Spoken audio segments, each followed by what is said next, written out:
नमस्कार, लोकमंच न्यूज में आपका स्वागत है। मैं अलका सिंह। बुलेटिन की शुरुआत करते हैं। अलीगढ़ के थाना क्वारसी इलाके के पंडित दीनदयाल उपाध्याय चिकित्सालय से एक बार फिर से संवेदनाएं तार तार करने की खबर सामने आई है, जहां पर 23 अप्रैल को मरे हुए एक व्यक्ति का शव 11 दिन बाद मोर्चरी में ही रखा रहा। बता दें कि मृतक का बेटा अस्पताल गया, लेकिन उसके पिता का शव उसे नहीं मिल सका। दरअसल थाना सासनी गेट इलाके के खिरनी गेट पुलिस चौकी क्षेत्र में करीब 50 वर्षीय राजू नाम के व्यक्ति अपने नाबालिग छोटू नाम के बेटे के साथ एक किराए के मकान में रहते थे। बताया जा रहा है कि 23 अप्रैल को राजू की तबीयत खराब हुई तो उसे दीनदयाल अस्पताल में भर्ती कराया गया, जिसके उपचार के दौरान मृत्यु हो गई। जानकारी जब उसके छोटे बेटों की हुई तो वो अपने अस्पताल पहुंचे, लेकिन उसने अपने पिता का शव नहीं मिला। जब 11 दिन बाद इस मामले का खुलासा हुआ तो बेटा पुलिस के साथ अस्पताल पहुंचा, जहां उसको अपने पिता का शव मिला।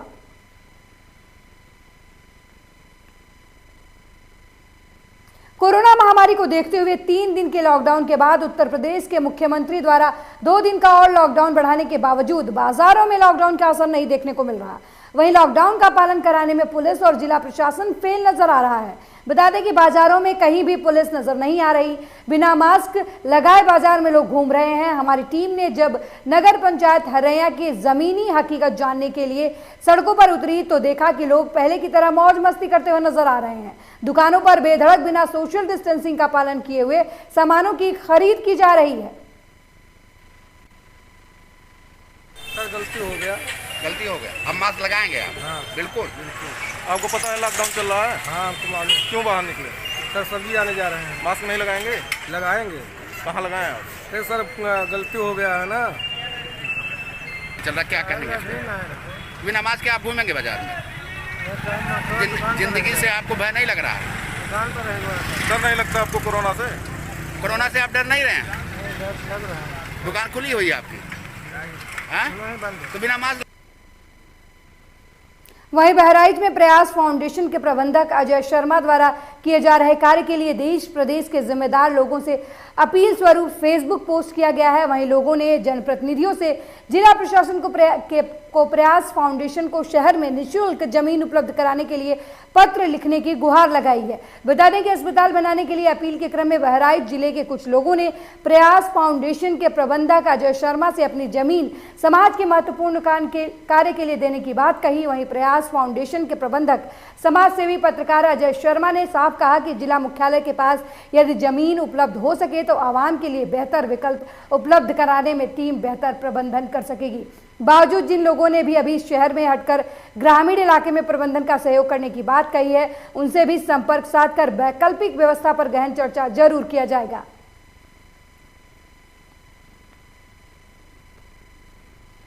खबर चंदौली से है, जहां चोरी की नीयत से घुसे चोरों को दुकान मालिक ने मौके पर 3 चोरों को रंगे हाथ पकड़ लिया, जिसके बाद पुलिस को सूचना मिलने पर चौकी प्रभारी ने विधिक कार्यवाही नहीं करते हुए चोरों के साथ अमानवीय व्यवहार किया, जिसकी जानकारी पुलिस अधीक्षक चंदौली को मिलने पर उप निरीक्षक शिवानंद वर्मा ने चौकी प्रभारी कैलावर और हेड कांस्टेबल दिलीप कुमार को तत्काल प्रभाव से निलंबित कर जाँच करने के आदेश दिए हैं। जनपद चंदौली में स्थित एक दुकान स्वामी के द्वारा चोरी की नीयत से घुसे 3 लड़कों को, जुवेनाइल्स को दुकान के अंदर ही पकड़ लिया गया था, जिसकी सूचना उसने चौकी प्रभारी कैलावर थाना बलुआ को दी। वहां पर पहुंचे चौकी प्रभारी द्वारा दुकान स्वामी के ये कहने पे कि वह मुकदमा नहीं लिखाना चाहता है तथा इनको केवल डांट समझा दिया जाए, इस पर विधिक कार्रवाई न करते हुए उनके साथ अमानवीय व्यवहार चौकी प्रभारी तथा उनके हमरा हेड कांस्टेबल दिलीप कुमार और चौकी प्रभारी शिवानंद वर्मा के द्वारा किया गया। अतः इसकी गंभीरता को देखते हुए इन दोनों को तत्काल प्रभाव से निलंबित किया जा चुका है तथा जांच अपर पुलिस अधीक्षक सदर को सौंप दी गई। अगली खबर बेहटा से है, जहां बेहटा के रहने वाले 40 वर्षीय राजीव सिंघल को होमोग्लोबिन की कमी होने की वजह से खून की आवश्यकता थी, जहां सब इंस्पेक्टर के आग्रह पर प्रियंका रक्तदानी ने राजीव की मदद करते हुए उन्हें रक्तदान दिया, साथ ही लोगों से रक्तदान करने की भी अपील की। आपको बता दें कि हरदोई में एक शख्स को खून की ज़रूरत थी, जिससे प्रियंका ने खून देखकर उस व्यक्ति की जान बचाई। आपको बता दें, साथ ही उन्होंने लोगों से रक्तदान करने की अपील भी की।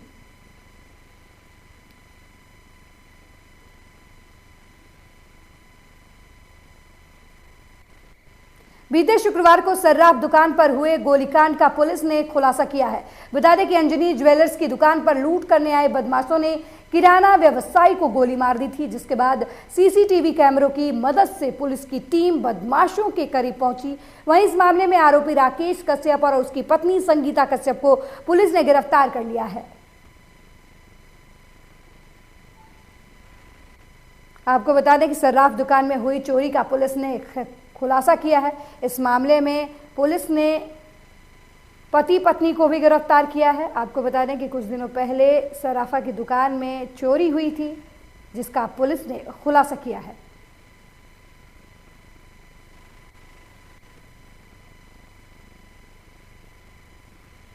खबर लखनऊ से है, जहां महिला की सुरक्षा को लेकर प्राथमिकता देने वाली सरकार के दावे फीके पड़ते हुए नजर आ रहे हैं, जिसमें सरोजनी नगर की रहने वाली युवती को कुछ दबंगों ने घर में घुसकर लूटपाट कर उससे बेरहमी से जमकर पीटा, जिसकी सूचना पीड़िता ने थाना सरोजनी नगर में दी, लेकिन पुलिस ने अभी तक इस मामले में कोई कार्रवाई नहीं की है।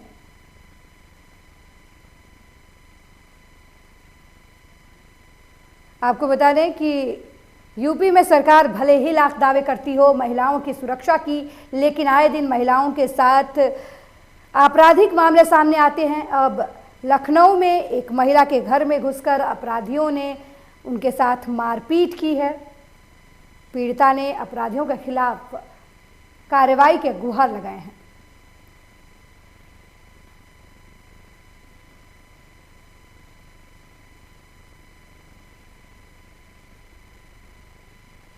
खबर सहारनपुर से है, जहां प्रदेश सरकार ने आम लोगों की जरूरत को देखते हुए सब्जी मंडी को खोलने का आदेश जारी किया है, जिसमें प्रातः 5 बजे से 9 बजे तक सब्जी मंडियों को खुले रहने के निर्देश दिए गए हैं।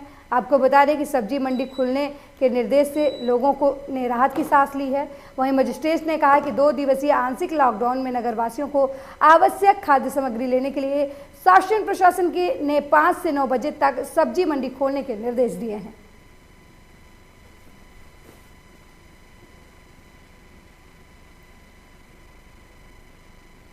यूपी में लॉकडाउन का पालन कराने के लिए पुलिस सड़कों पर उतर आई है। बेवजह टहलने वाले लोगों पर पुलिस कार्रवाई भी कर रही है। वहीं दूसरी तरफ त्रिस्तरीय पंचायत चुनाव का फैसला आने के बाद होने वाले खून खराबे को लेकर भी पुलिस ने मास्टर प्लान तैयार कर लिया है। एसपी विपिन मिश्रा ने बताया कि जश्न मनाने वालों पर मुकदमा दर्ज किया जा रहा है। साथ ही कानून व्यवस्था दुरुस्त रखने के लिए पुलिस पूरी तरीके से मुस्तैद है। देश प्रदेश में कोरोना का आंकड़ा लगातार बढ़ता जा रहा है। आंकड़ा बढ़ते देख यूपी सीएम योगी आदित्यनाथ ने लॉकडाउन लगाया है और सारा जो दारोमदार है पुलिस के कंधे पर है लॉकडाउन का पालन कराना। वहीं दूसरी तरफ पंचायत चुनाव को लेकर कानून व्यवस्था चुस्त दुरुस्त रखने के लिए भी पुलिस की जिम्मेदारी है। हमारे साथ मौजूद हैं एसपी विपिन कुमार मिश्रा जी से बात करते हैं। सर, जो लॉकडाउन लगा है उसके लिए क्या तैयारी की गई? देखिए, शासन के आदेश के क्रम में हम लोगों ने कोविड कर्फ्यू को लागू किया है और इसमें केवल आवश्यक सेवाओं को छोड़कर बाकी सारी दुकानें, बाकी सारी गतिविधियां वो बैन हैं। दुकानें मैक्सिमम रूप से आप देख रहे हैं बंद हैं। आवाजाही भी काफ़ी हद तक नियंत्रित हो गई है। कई जगह जो मुख्य चौराहे हैं उस पर हम लोगों ने बैरियर भी लगाए हुए हैं। बैरियर लगा के और लोगों को वापस किया जा रहा है। अनावश्यक घूमने टहलने से भी उनको रोका जा रहा है। कोशिश ये की जा रही है कि लोगों को आवश्यक जो आवश्यकताएं हैं उन सामानों की कमी ना हो। सब्जियों की, फल की, अन्य दवाओं की इसकी कमी ना हो। इसके लिए जो दुकानें हैं वो खोली गई हैं, बाकी सारी दुकानें बंद रखी गई हैं और उसी हिसाब से लोग भी अपनी मार्केटिंग करके और वापस घरों को जा रहे हैं। लॉकडाउन का उल्लंघन करने वाले, जश्न मनाने वालों के खिलाफ मुकदमा भी दर्ज किया गया है। वहीं दूसरी तरफ लॉकडाउन का उल्लंघन न हो इसके लिए भी पुलिस पूरी तरह मुस्तैद है, क्योंकि जिस तरह से यूपी में आंकड़ा बढ़ रहा है, लगातार मौत का नंबर भी बढ़ रहा है, इसे रोकने के लिए पुलिस सड़कों पर भी उतर रही है। आसिफ बेग, लोकमंच न्यूज़, लखनऊ। धरती के भगवान कहे जाने वाले डॉक्टर और मेडिकल स्टाफ पर मरीजों के इलाज में लापरवाही का मामला सामने आया है। बता दें कि शाहजहांपुर मेडिकल कॉलेज के कोविड अस्पताल में भर्ती मरीज की एक ऐसी तस्वीर निकलकर सामने आई है जिसने सभी के दिलों को झकझोर कर रख दिया है।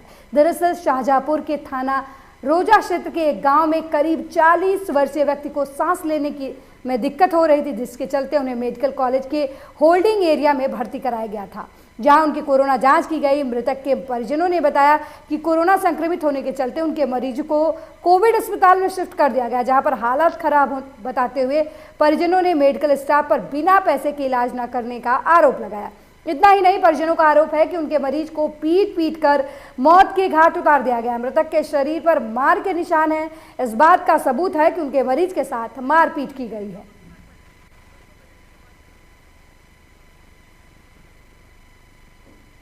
जिले में कोरोना वायरस के बढ़ते संक्रमण के चलते स्वास्थ्य व्यवस्था ठप पड़ गई है, जिसके देखते हुए समाजसेवी अनुराग चतुर्मोहता कोरोना मरीज की मदद के लिए सामने आए हैं। उन्होंने कोरोना पॉजिटिव मरीजों के लिए 30 ऑक्सीजन मशीनें और जरूरतमंदों के लिए भोजन की व्यवस्था कर लोगों की मदद की है।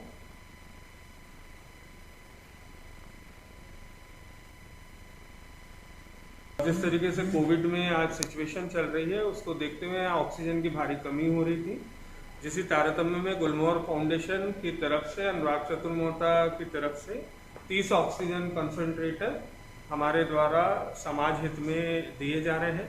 और ये ऑक्सीजन कंसंट्रेशन जो है वो हमारे द्वारा सिंगापुर से बुलवाए गए हैं और आज ही पहुँचे हैं ये, जिसमें से 18 पहुँच चुके हैं और बचे हुए जो हैं वो आज रात्रि तक या कल सुबह तक। लॉकडाउन के चलते गांव में मनरेगा के तहत मजदूरों को काम तो मिल रहा है, लेकिन शहरी क्षेत्र में मजदूरों को काम नहीं मिल रहा है। वो घर पर बैठे हैं, ऐसे में उनके सामने आर्थिक कमजोर होने लगे हैं। साथ ही लॉकडाउन और काम नहीं मिलने से उनकी स्थिति भूखमरी के कगार पर आ गई है। हालांकि सरकार ने इस बार गरीबों को 3 महीने का राशन फ्री में दिया है, लेकिन वो APL कार्ड धारकों को नहीं मिल पा रहा है। ऐसे ही मजदूर है राजेंद्र बंसकार। पिछले 15 सालों से वो बालाघाट में रहकर बैंड पार्टी के साथ बाजा बजाने का काम करते हैं, लेकिन कोरोना काल में शादी ब्याह में लगे प्रतिबंधों की वजह से मजदूरी का काम करने लगे थे, लेकिन लॉकडाउन की वजह से मजदूरी का काम भी बंद हो गया। ऐसे में परिवार को 2 जून के भोजन की व्यवस्था करना भी मुश्किल हो गया। पेट की भूख शांत करने के लिए भीख मांगने पर वो मजबूर हो गए। अपने 2 मासूम बच्चों के साथ सड़क पर भीख मांगते व्यक्ति को जब लॉकडाउन का पालन करवाने वाले कुछ पुलिसकर्मियों ने उसे देखा तो उसे अपने पास बुलाकर उनकी व्यथा सुनी, जिसके बाद पुलिसकर्मियों ने अपने पैसों से राजेश और उनके परिवार के लिए राशन का सामान और दैनिक उपभोग का सारा सामान खरीद कर दिया, उनके घर पहुंचाया। पुलिस का मानवीय काम वाकई सराहनीय है। ऐसे संकट की घड़ी में हर किसी को गरीबों और मजदूरों की मदद करनी चाहिए। मदद के जरिए ही मुश्किल वक्त कट जाएगा। कुछ नहीं है, हमारे बाल बच्चे ऐसे ही फिर रहे। कहाँ के निवासी हो? हम यहीं के हैं सर। कहाँ पे? Balaghat ward number 29। सर बाजा बजाते थे इधर, हम इधर के नहीं हो गया जबलपुर 15 साल इधर हो गया बजाते हुए बाजा। यहाँ नहीं रहते थे, 15 साल हो गए हमको। कुछ नहीं है हमारा एक गरीबी का राशन कार्ड था तो रईसी का बना दिए हमारा। हम गरीब लोग हैं, हमारे बेटा चड्डी पहनते पैंट पहनते तो चड्डी नहीं है हमारे। सर अब जा रहे थे भीख मांगने, क्या करेंगे, भीख मांगने के काबिल हो गए। क्यों? क्या करे सर, कुछ नहीं था हमारे पास। खबर जबलपुर से है, जहां कोरोना महामारी के बढ़ते मामलों को देखते हुए प्रशासन ने सख्त निर्देश जारी किए हैं, जिसमें प्रशासन ने जिले में 17 मई तक कोरोना कर्फ्यू लगाने के निर्देश दिए हैं, जिसमें जरूरी सेवाओं को छोड़कर सारी दुकानों को बंद रखने के आदेश दिए गए हैं। वहीं अगर कोई निर्देशों का पालन नहीं करता है तो उसके खिलाफ कार्रवाई करने के आदेश भी दिए गए हैं। आपको बता दें कि जबलपुर में आवश्यक सामानों की दुकानों को छोड़कर बाकी सभी दुकानों को बंद करने के निर्देश दिए गए हैं। पुलिस प्रशासन लॉकडाउन के नियमों का कड़ाई से पालन करवा रहा है। साथ ही कहा गया है कि आवश्यक सामानों की दुकानों के अलावा अगर कोई और दुकान खुलती है तो उसके खिलाफ कड़ी कार्रवाई की जाएगी।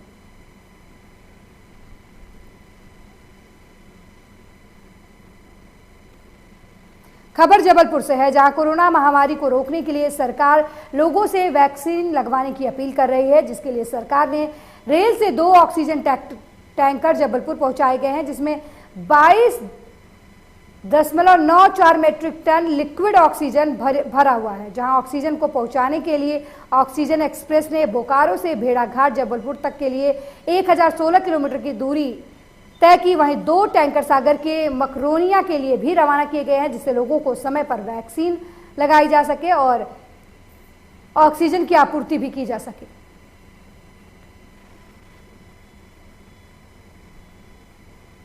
खबर नागदा से है, जहां कोरोना महामारी से संक्रमित मरीजों की हालत बेहद खराब होती जा रही है।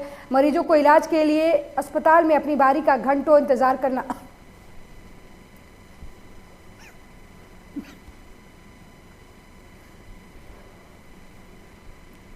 जो इलाज करवाने के लिए अस्पताल आए हैं, लेकिन उनको ठीक से इलाज नहीं मिल पा रहा है।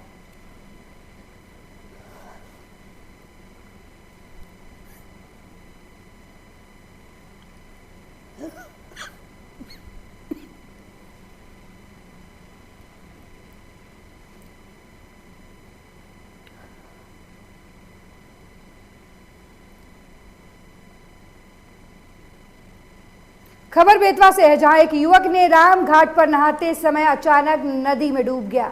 युवक के डूबने से सूचना मिलते ही घाट पर तैनात होमगार्ड के जवानों और एसडीआरएफ की टीम मौके पर पहुंची, जहां 1 घंटे की मशक्कत करने के बाद युवक के शव को बाहर निकाला गया और परिजनों को शव सौंप दिया गया।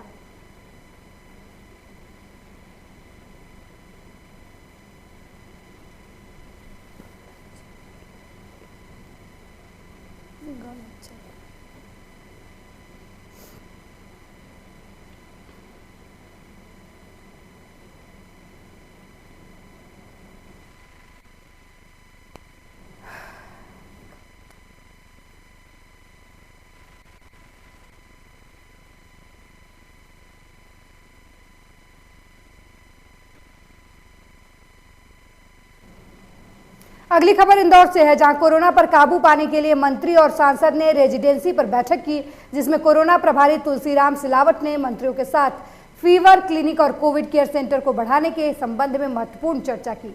बैठक में उन्होंने कोरोना पॉजिटिव और मरीजों को पीपीई किट, दवाई समय पर पहुंचाने के लिए अधिकारियों को निर्देश दिए। साथ ही लोगों को कोरोना नियमों का पालन करने की अपील भी की।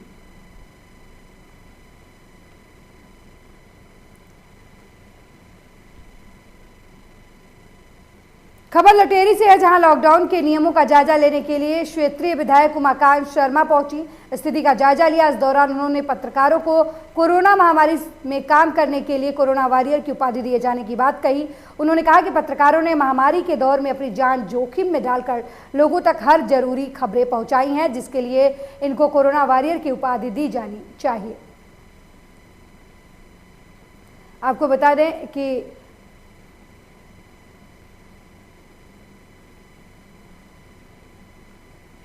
खबर लटेरी से है, जहां लॉकडाउन के नियमों का जायजा लेने के क्षेत्रीय विधायक उमाकांत शर्मा पहुंचे और उन्होंने व्यवस्थाओं का जायजा लिया। इस दौरान उन्होंने पत्रकारों को कोरोना वॉरियर उपाधि दिए जाने की मांग की। उन्होंने कहा कि पत्रकारों ने अपनी जान जोखिम में डालकर लोगों तक जरूरी खबरें पहुंचाई हैं।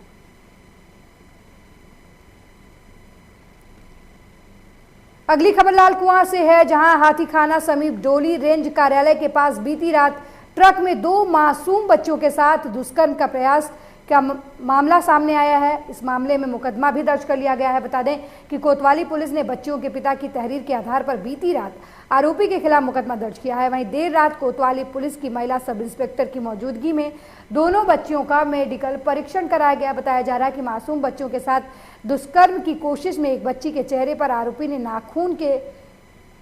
नाखून मार दिए।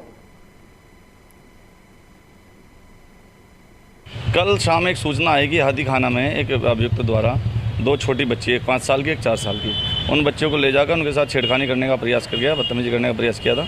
उस सूचना पर उन दोनों बच्चों को बुला के बात की गई, उनके मम्मी पापा से बात की गई, तो उनके पापा की तरफ से थाना लालकुआं में मुकदमा पंजीकृत किया है और अभियुक्त को गिरफ्तार करके जेल भेजा जा रहा है। कौन कौन सी धारा मुकदमा पंजीकृत? अभियुक्त के खिलाफ छेड़खानी और पोक्सो अधिनियम के तहत मुकदमा पंजीकृत किया गया।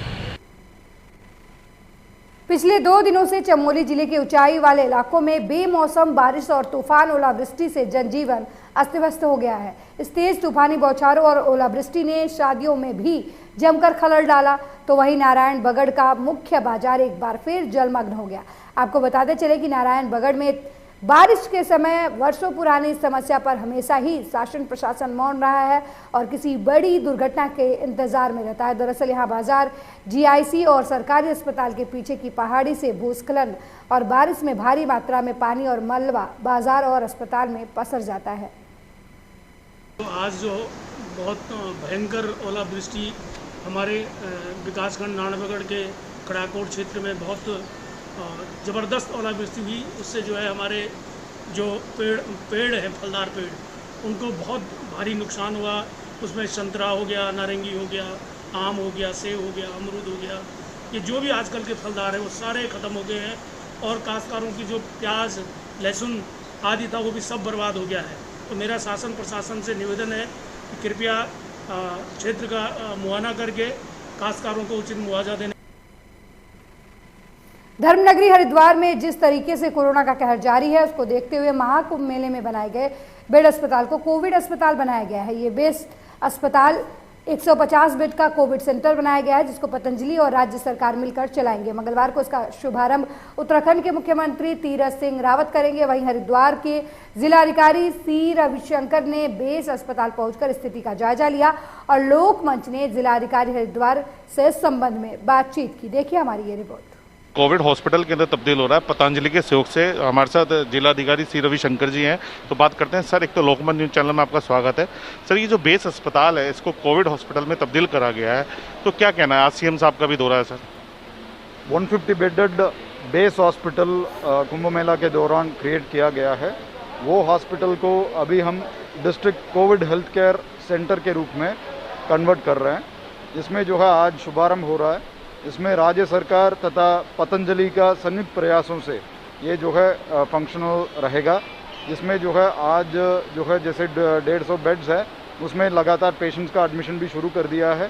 तो यहाँ पे इवन जो बाईपास फैसिलिटीज़ भी है, काफ़ी हद तक जो है यहाँ पे जो क्रिटिकल केयर फैसिलिटीज़ जो हरिद्वार में सबसे बड़ा जो आवश्यकता था अभी तक, उसका जो है पूर्ति करने में अभी एक अच्छा सुविधा क्रिएट किया गया है। यहाँ बिल्कुल निःशुल्क सेवा लोगों को मिलेगा, तो बहुत एक उचित बेहतरीन क्वालिटी का जो है सर्विस देने के लिए पूरा प्रयासरत है। सर, जिस तरीके से कोविड के मामले हरिद्वार के अंदर बढ़ते जा रहे हैं, तो क्या और कोई प्लानिंग है किसी को संस्था को और लेकर के साथ में? इसमें विभिन्न संस्थान हमारे लिए जो है काफ़ी सहयोग कर रहे हैं। काफ़ी इंडस्ट्रियलिस्ट ने CSR में भी सपोर्ट किए हैं। अभी सबसे बड़ा सहयोग जो है अभी पतंजलि के माध्यम से ये जो 150 बेड हॉस्पिटल का जो है उन्होंने अभी पूरा एंटायर एफर्ट्स दे रहे हैं। और बाबा बर्फानी हॉस्पिटल को भी जो 500 बेडेड हॉस्पिटल है उसको भी जो है पूरा सहयोग करने के लिए उन्होंने आश्वासन दे दिया है। डोईवाला में मृतकों के अंतिम संस्कार के लिए शमशान घाट की मांग लगातार क्षेत्रवासियों द्वारा की जा रही है, जिस संबंध में तत्काल व्यवस्था बनाने के लिए उप जिलाधिकारी को पत्र भी लिखा गया है, जिस पर संज्ञान लेते हुए उप जिलाधिकारी ने पालिका परिषद को आदेश जारी किया है कि शीघ्र ही मृतकों के अंतिम संस्कार के लिए भूमि चिन्हित करके की जाए, जिसके बाद कार्रवाई करते हुए डोईवाला अधिशासी अधिकारी द्वारा भूमि चिन्हित कर दी गई है और जल्द ही डोईवाला में शमशान घाट की कमी दूर हो सकेगी। आपको बता दें कि कोरोना की वजह से लगातार मृतकों की संख्या बढ़ती है और शमशान घाट ना होने की वजह से क्षेत्रीय लोगों को भारी परेशानियों का सामना करना पड़ रहा है। वहीं अब शमशान घाट की मांग पूरी होने पर क्षेत्रीय लोगों ने प्रशासन का आभार प्रकट करते हुए उत्तराखंड में अंतिम संस्कार की सही व्यवस्था करने की सरकार की मांग की है।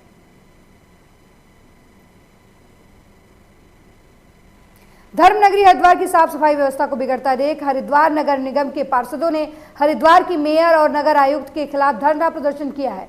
वहीं नेता प्रतिपक्ष सुनील अग्रवाल ने कहा कि हरिद्वार शहर में सफाई व्यवस्था बदहाल है, सड़कों पर कोई कूड़ा उठाने को तैयार नहीं, इसलिए आज वो सभी पार्षदों के साथ मिलकर धरना प्रदर्शन कर रहे हैं। वहीं उन्होंने अधिकारियों से बात की तो उन्होंने फोन पर दूसरे अधिकारियों से बात कर स्थिति को गुमराह करने की कोशिश की है। बता दें कि हरिद्वार नगर निगम के पार्षदों की किसी बात की सुनवाई नहीं हो रही है और स्थिति बदहाल है। हरिद्वार महाकुंभ मेला सकुशल संपन्न होने पर 3 वैष्णव आणवी अखाड़ों ने मेला प्रशासन का सम्मान किया। बता दें कि हरिद्वार जे सुदर्शन आश्रम में आयोजित सम्मान समारोह में मेला अधिकारी दीपक रावत, कुंभ मेला आईजी संजय गुंजाल और उप मेला अधिकारी हरवीर सिंह सहित अन्य अधिकारियों मीडिया कर्मियों को शॉल और माला पहनाकर स्वागत सम्मान किया गया। साथ ही एक प्रशस्ति पत्र और गंगाजली भेंट की गई। कुंभ मेला आयोजी ने बताया कि परंपरा हर कुंभ में चली आ रही है और आज इस परंपरा का हिस्सा बनकर उन्हें हर्ष हो रहा है। वहीं कुंभ मेला अधिकारी ने भी इस अवसर पर अखाड़ों द्वारा किए गए सम्मान को संत महापुरुषों का आशीर्वाद बताते हुए सभी मीडिया कर्मी का आभार व्यक्त किया। आपको बता दें कि कुंभ मेला संपन्न होने के उपलक्ष्य में साधु संतों ने मेला अधिकारियों का सम्मान किया। मेला अधिकारियों और पत्रकारों को शाल उड़ाकर अखाड़ों की तरफ से उनका सम्मान किया गया। बता दें कि हर साल जब भी कुंभ का समापन होता है उसके बाद मेला अधिकारियों का सम्मान किया जाता है अखाड़ों की तरफ से। वैष्णव अनी अखाड़ों के पूज्य श्री महंतों के द्वारा आज सुदर्शन आश्रम में ये आयोजन किया गया है। ये पूर्व कुंभों की एक स्वस्थ परंपरा है कि सुदर्शन आश्रम में वैष्णवों की तरफ से जितने भी लोग चाहे वो शासन प्रशासन और पुलिस के रहते हैं उनको सम्मानित किया जाता है। साथ में जो स्टेक होल्डर्स के रूप में जिसमें कि मीडिया भी है उनका सम्मान किया जाता है। और इस बार संक्रमण को देखते हुए कोरोना के इसे प्रतीकात्मक रूप में कम किया गया है, अन्यथा ये बहुत ही भव्य और रूप में होता है, बहुत बड़े लेवल पे होता है। आज तीनों बैरागी अणी अखाड़ों से जो सम्मान प्राप्त हुआ है इसके लिए मैं बहुत बहुत धन्यवाद देना चाहूँगा और ये भी कहना चाहूँगा कि मेले के दौरान जो आपका सहयोग मिला, लगातार मिला, आशीर्वाद मिला, उसके लिए बहुत बहुत धन्यवाद। और आज जो आपका सुझाव था कि जो बैरागियों की यहाँ पे जितनी भी भूमि है उसमें किसी प्रकार का आगे कोई कब्जा ना हो, इसके लिए एक स्थायी समिति हम इसमें इसकी संस्तुति कर देंगे जो समय समय पे देखती रहे कि किसी प्रकार से इस भूमि पे कब्जा ना हो। हरिद्वार में पहले से ही भूमि बहुत कम है। ज्वालापुर शहर में कोरोना कर्फ्यू का पालन कराने के लिए रेल चौकी इंचार्ज खेमेंद्र गंगवार के नेतृत्व में चेकिंग अभियान चलाया गया, जिसमें लाउड स्पीकर के माध्यम से शहरवासियों को कोविड-19 की गाइडलाइन का पालन करने के लिए आदेशित किया गया। वहीं कोरोना वायरस की अवधि के बिना किसी आवश्यक कार्यों के घूमते हुए व्यक्ति को चालान भी काटे गए और कर्फ्यू को गंभीरता के साथ फॉलो करने की सख्त हिदायत दी गई है। वहीं चौकी इंचार्ज खेमेंद्र गंगवार ने जनता से अपील करते हुए कहा कि कोविड-19 की गाइडलाइन का पालन करें, जिससे बढ़ते कोरोना संक्रमण की चेन को तोड़ी जा सके और जो व्यक्ति कोविड-19 गाइडलाइन का उल्लंघन करता पाया जाएगा उसे बख्शा नहीं जाएगा। इस बुलेटिन में मेरे साथ फिलहाल इतना ही। देश दुनिया की तमाम खबरों के लिए देखते रहिए लोकमंच न्यूज। नमस्कार।